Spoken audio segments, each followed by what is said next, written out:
Those of you who saw AutoAcademics' previous review of the 2016 Honda Civic sedan know that we really liked it.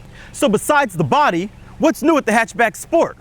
Well, surprisingly a lot. I'm Chris from AutoAcademics, and today we're going to take a look at a 2017 Honda Civic Hatchback Sport Touring. While AutoAcademics typically just presents an update when a test vehicle involves only a change in trim or body style, today is a bit different, and we must be sure we're providing the diligence that is due to this car. Our tester today is a 2017 Aegean Blue Honda Civic Hatchback Sport Touring.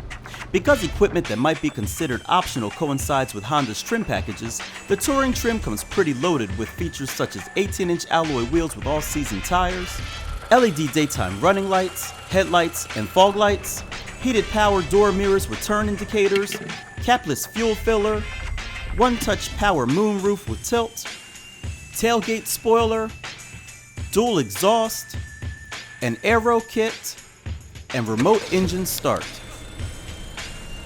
Inside, you'll find heated leather trimmed front and rear seats, a leather-wrapped steering wheel, and leather shift knob too.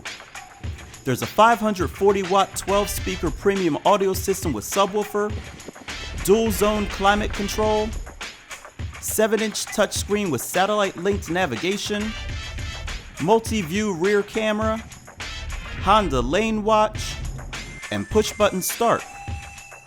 If that's not enough, there are also paddle shifters, an electronic parking brake, aluminum pedals, and the Honda sensing package that includes adaptive cruise control, collision mitigation braking, forward collision warning, lane departure warning, lane keeping assist, and road departure mitigation in case, you fall asleep. Total M.S.R.P is $29,135 or $1,800 more than the loaded sedan. I admit that I didn't think the price of a standard Civic could go much higher than the sedan we tested, but after gazing at this one, I figured it fair to allow another look.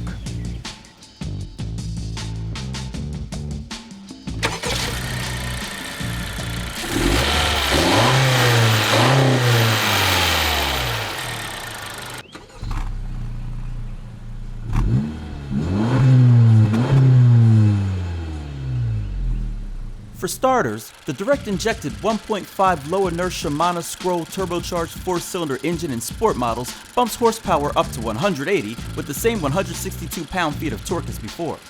And while a 6-speed manual is available on lesser trims, this particular car has the continuously variable transmission powering the front wheels.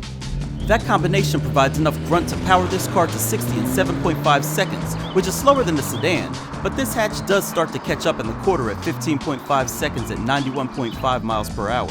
EPA estimated fuel economy is rated at 30 miles per gallon city, 36 miles per gallon highway, with a combined rating of 32 miles per gallon.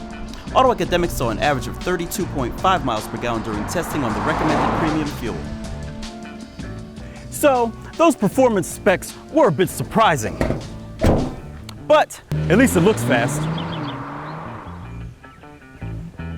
Because this is a hatchback, utility is a plus, and this car doesn't disappoint with 22.6 cubic feet of cargo in Sport and Sport Touring trim with the seats in place, and up to 46.2 when they are folded.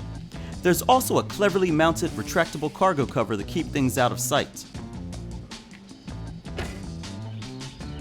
The back seat hasn't changed much, still offering decent head and leg room, as well as heated controls for the outboard seats.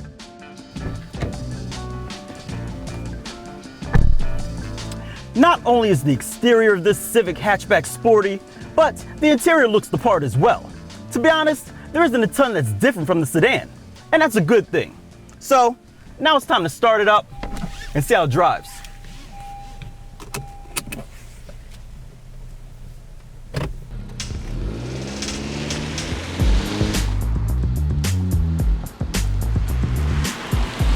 So, those of you who saw my review on the 2016 Civic sedan last year already know my general thoughts on this car. The ergonomics are decent, the creature comforts are good, and, well, this hatchback actually looks better, in my opinion, than the sedan does.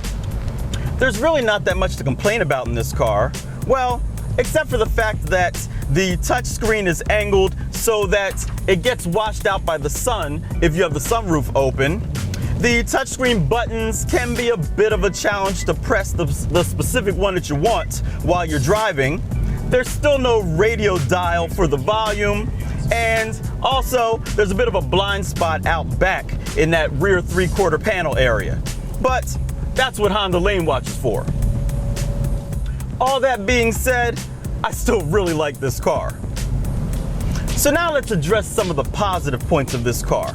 First, the radio is decent, the brakes are good with a strong initial bite, and the 1.5 liter 4-cylinder engine feels way stronger than its 180 horsepower would allow you to believe. Plus, I barely even noticed the CVT transmission during normal driving.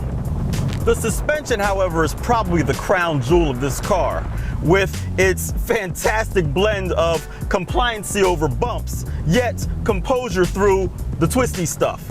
I mean, Honda really dialed this one in pretty good. Based on the purpose of this vehicle, there's not really anything else that I would want from it, except for maybe a little extra sound coming out of those twin center pipes.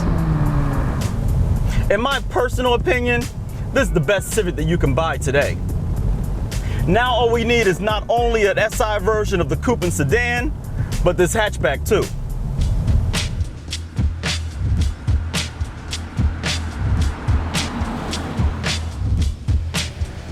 So there you have it, guys, the 2017 Honda Civic Hatchback Sport Touring. It's still every bit a 10th gen Civic with improved handling, a more powerful and slightly slower engine, more practicality, and cooler looks too. We're moving in the right direction, Honda, and looking forward to checking out the SI. If you haven't done so already, consider subscribing to our channel. And if you like this video, give it a thumbs up. I'm Chris from AutoAcademics. Thanks for watching.